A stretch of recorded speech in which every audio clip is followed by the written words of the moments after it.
Hello all, ఈరోజు వీడియోలో PVC panels and wallpapers మధ్య ఉన్న డిఫరెన్సెస్ని చూద్దాం. సో ఫస్ట్ అది తెలియాలి అంటే ఈ రెండింటి యొక్క ఫీచర్స్ని డిఫరెన్షియేట్ చేయాలి. అందులో ఫస్ట్ ఫీచర్ డ్యూరబిలిటీ విషయానికి వస్తే పీవీసీ ప్యానెల్స్ యొక్క లైఫ్ స్పాన్ ఎక్కువగా ఉంటుంది compare to wallpapers. Second, water proof విషయానికి వస్తే పీవీసీ ప్యానెల్స్ బాత్రూమ్, కిచెన్ లాంటి వెట్ ఏరియాస్లో కూడా ఇన్స్టాల్ చేసుకోవచ్చంటే ఆలోచించండి మరి.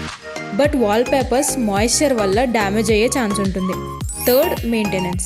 పీవీసీ ప్యానెల్స్ని ఈజీగా క్లీన్ చేసుకోవచ్చు with just cloth, but wallpapers రెగ్యులర్గా క్లీన్ చేయాల్సి వస్తుంది.